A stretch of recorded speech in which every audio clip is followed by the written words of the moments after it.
بسم اللہ الرحمن الرحیم۔ السلام علیکم ناظرین۔ حضرت عمیر بن سعد الانصاری رضی اللہ تعالی عنہ سے مروی ہے کہ حضرت عمر بن خطاب رضی اللہ تعالی عنہ نے انہیں حمص کا گورنر بنا کر بھیجا۔ 1 سال گزر گیا لیکن ان کی کوئی خبر نہ آئی۔ چنانچہ حضرت عمر فاروق رضی اللہ تعالی عنہ نے کاتب کو بلایا اور فرمایا، عمیر رضی اللہ تعالی عنہ کی طرف خط لکھو کہ جیسے ہی تمہیں میرا یہ خط ملے فوراً میرے پاس چلے آؤ، مال غنیمت و خراج وغیرہ بھی ساتھ لیتے آنا۔ جب حضرت عمیر بن سعد رضی اللہ تعالی عنہ کو امیر المؤمنین رضی اللہ تعالی عنہ کا پیغام ملا تو آپ نے اپنا تھیلا اٹھایا، اس میں زاد راہ اور ایک پیالہ رکھا، پانی کا برتن لیا، پھر اپنی لاٹھی اٹھا کر پیدل ہی سفر کرتے ہوئے مدینہ منورہ پہنچ گئے۔ آپ رضی اللہ تعالی عنہ حضرت عمر رضی اللہ تعالی عنہ کی خدمت میں اس حال میں حاضر ہوئے کہ آپ کا چہرہ گرد آلود اور رنگ متغیر ہو چکا تھا اور طویل سفر کے آثار چہرے پر ظاہر تھے۔ آپ رضی اللہ تعالی عنہ نے حاضر ہوتے ہی کہا، یا امیر المؤمنین السلام علیکم ورحمۃ اللہ وبرکاتہ ومغفرتہ۔ حضرت عمر رضی اللہ تعالی عنہ نے سلام کا جواب دیا اور پوچھا، اے عمیر تمہارا کیا حال ہے؟ حضرت عمیر رضی اللہ تعالی عنہ نے عرض کی، میرا وہی حال ہے جو آپ رضی اللہ تعالی عنہ دیکھ رہے ہیں کہ آپ نے نہیں دیکھا کہ میں صحیح و سالم ہوں اور دنیا میرے ساتھ ہے جسے میں کھینچ رہا ہوں۔ حضرت عمر رضی اللہ تعالی عنہ نے پوچھا، تم کیا کچھ لے کر آئے ہو؟ آپ رضی اللہ تعالی عنہ کا گمان تھا کہ شاید حضرت عمیر رضی اللہ تعالی عنہ مال غنیمت وغیرہ لائے ہوں گے۔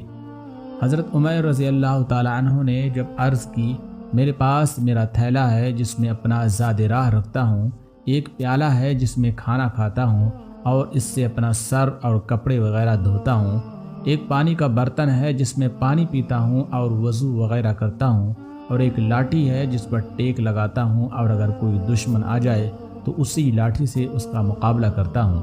خدا عز و جل کی قسم اس کے علاوہ میرے پاس دنیاوی مال و متاع نہیں ہے۔ حضرت عمر رضی اللہ تعالی عنہ نے دریافت فرمایا، اے عمیر کیا تم پیدل آئے ہو؟ انہوں نے عرض کی، جی ہاں۔ آپ رضی اللہ تعالی عنہ نے پوچھا، کیا مسلمانوں میں سے کوئی ایسا نہ تھا جو تمہیں سواری دے دیتا تاکہ تم اس پر سوار ہو کر آتے؟ آپ رضی اللہ تعالی عنہ نے عرض کی، نہیں، ان میں سے کسی نے مجھ سے نہیں کہا اور نہ ہی میں نے کسی سے سوال کیا۔ حضرت عمر رضی اللہ تعالی عنہ نے فرمایا، وہ کتنے برے لوگ ہیں جن کے پاس سے تم آئے ہو؟ حضرت عمر رضی اللہ تعالی عنہ نے کہا، اے عمر رضی اللہ تعالی عنہ انہیں برا نہ کہیے، میں ان لوگوں کو صبح کی نماز پڑھتے ہوئے چھوڑ کر آیا ہوں، وہ اللہ عز و جل کی عبادت کرنے والے لوگ ہیں۔ حضرت عمر رضی اللہ تعالی عنہ نے پوچھا، تم جس مال کی وصولی کے لیے بھیجے گئے تھے وہ کہاں ہے اور تم نے وہاں رہ کر کیا کیا کام سر انجام دیے؟ حضرت عمیر رضی اللہ تعالی عنہ نے عرض کی، آپ مجھ سے کیا پوچھنا چاہتے ہیں؟ حضرت عمر رضی اللہ تعالی عنہ نے فرمایا، سبحان اللہ عز و جل، میں جو پوچھنا چاہتا ہوں وہ بالکل واضح ہے۔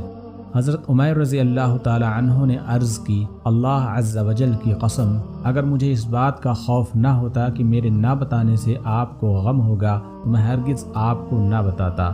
سنیے، جب آپ رضی اللہ تعالی عنہ نے مجھے بھیجا تھا تو وہاں پہنچ کر میں نے وہاں کے تمام نیک لوگوں کو جمع کیا اور انہیں مال جمع کرنے کے لیے کہا۔ جب انہوں نے مال غنیمت اور جزیہ وغیرہ جمع کر لیا تو میں نے اس مال کو اس کے مصارف یعنی خرچ کرنے کی جگہوں پر خرچ کر دیا، اگر اس میں سے کچھ بچتا تو میں یہاں ضرور لے کر آتا۔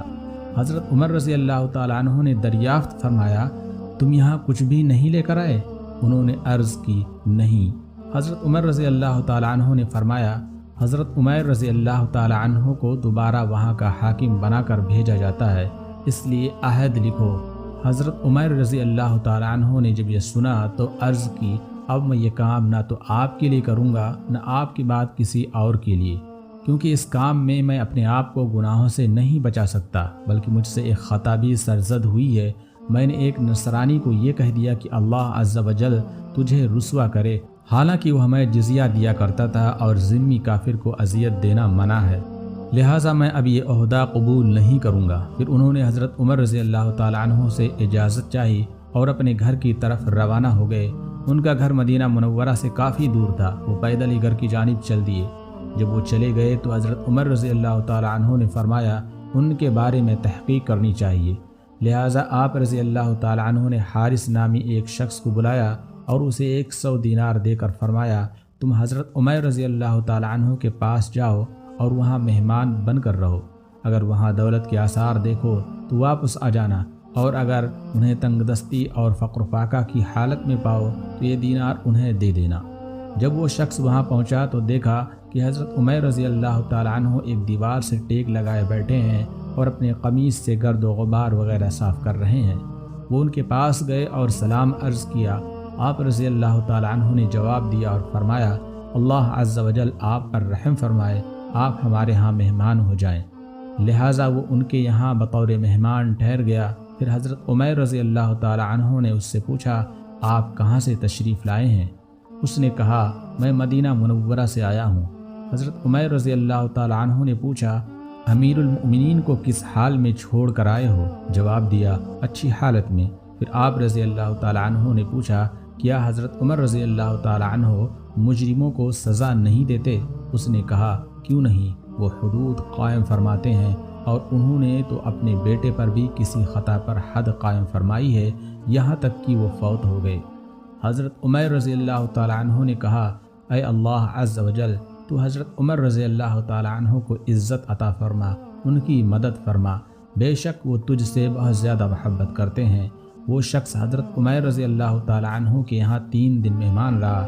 آپ رضی اللہ تعالیٰ عنہ کے یہاں جو کی ایک روٹی ہوتی جو اسے کھلا دیتے اور خود بھوکے رہتے، یہاں تک کہ آپ رضی اللہ تعالیٰ عنہ مشقت میں پڑ گئے اور آپ رضی اللہ تعالیٰ عنہ کو بہت زیادہ پریشانی ہونے لگی۔ چنانچہ آپ رضی اللہ تعالیٰ عنہ نے اس سے معذرت کرتے ہوئے فرمایا ہمیں بہت زیادہ پریشانی کا سامنا ہے، اگر آپ مناسب سمجھیں تو ہم سے رخصت ہو جائیں۔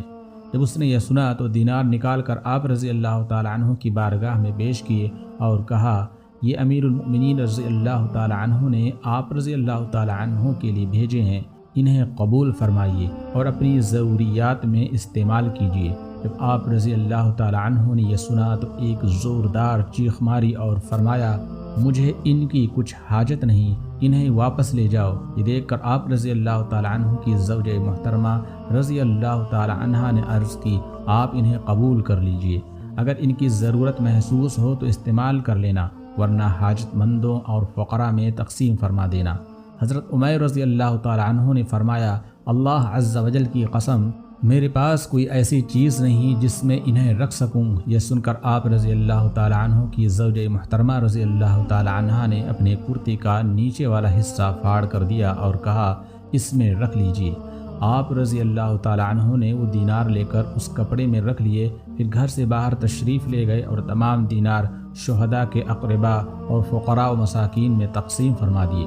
جب واپس گھر آئے تو آپ رضی اللہ تعالیٰ عنہ کے پاس 1 دینار بھی نہ تھا۔ دینار لانے والے کا گمان تھا کہ شاید مجھے بھی کچھ حصہ ملے گا، لیکن آپ رضی اللہ تعالیٰ عنہ نے سب دینار فقراء میں تقسیم فرما دیے تھے۔ پھر حضرت عمر رضی اللہ تعالیٰ عنہ نے اس سے فرمایا امیر المؤمنین رضی اللہ تعالیٰ عنہ کو میرا سلام عرض کرنا۔ پھر وہ شخص وہاں سے روانہ ہو کر حضرت عمر رضی اللہ تعالیٰ عنہ کی بارگاہ میں حاضر ہوا۔ آپ رضی اللہ تعالیٰ عنہ نے اس سے پوچھا تم نے وہاں کیا دیکھا؟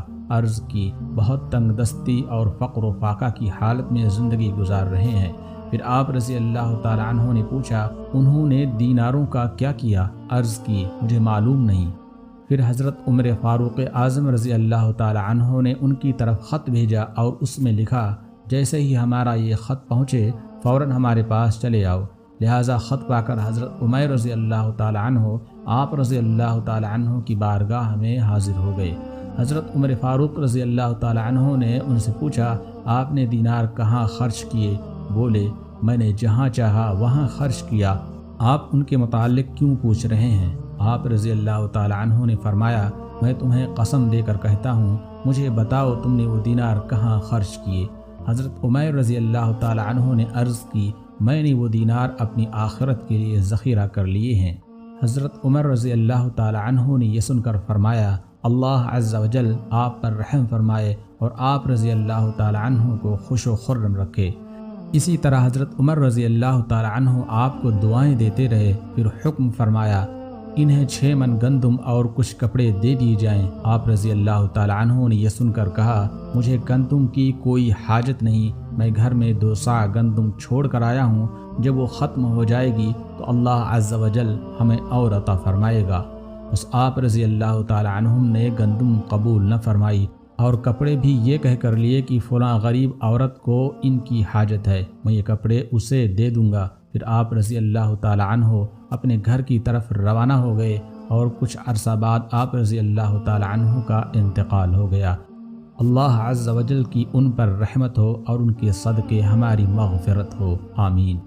جب حضرت عمر فاروق رضی اللہ تعالی عنہ کو ان کے وصال کی خبر پہنچی تو آپ رضی اللہ تعالی عنہ کو بہت صدمہ ہوا اور آپ رضی اللہ تعالی عنہ ان کی تدفین کے لیے پیدل ہی جنت البقیع کی طرف چل پڑے۔ بہت سے لوگ بھی آپ رضی اللہ تعالی عنہ کے ساتھ تھے۔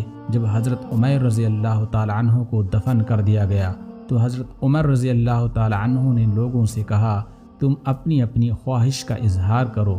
ان میں سے ایک شخص بولا اے امیر المؤمنین رضی اللہ تعالی عنہ، میری یہ خواہش ہے کہ میرے پاس بہت سا مال ہو اور میں اس کے ذریعے غلاموں کو آزاد کرواؤں تاکہ اللہ عز و جل کی رضا نصیب ہو۔ دوسرے نے کہا میری یہ خواہش ہے کہ میرے پاس بہت سا مال ہو جسے میں اللہ عز و جل کی راہ میں خرچ کروں۔ ایک اور شخص نے کہا میری خواہش ہے کہ اللہ عز و جل مجھے بہت زیادہ قوت عطا فرمائے تاکہ میں بئر زمزم سے پانی نکال کر حجاج کو سیراب کروں۔ پھر حضرت عمر فاروق رضی اللہ تعالی عنہ نے ارشاد فرمایا میری تو یہ خواہش ہے کہ مجھے عمیر بن سعد رضی اللہ تعالی عنہ جیسے لوگ مل جائیں جنہیں میں گورنر بناؤں اور مسلمانوں کے کاموں کا والی بنا دوں۔ اللہ تعالیٰ کی ان پر رحمت ہو اور ان کے صدقے ہماری مغفرت ہو، آمین بجاہ النبی الامین صلی اللہ علیہ وآلہ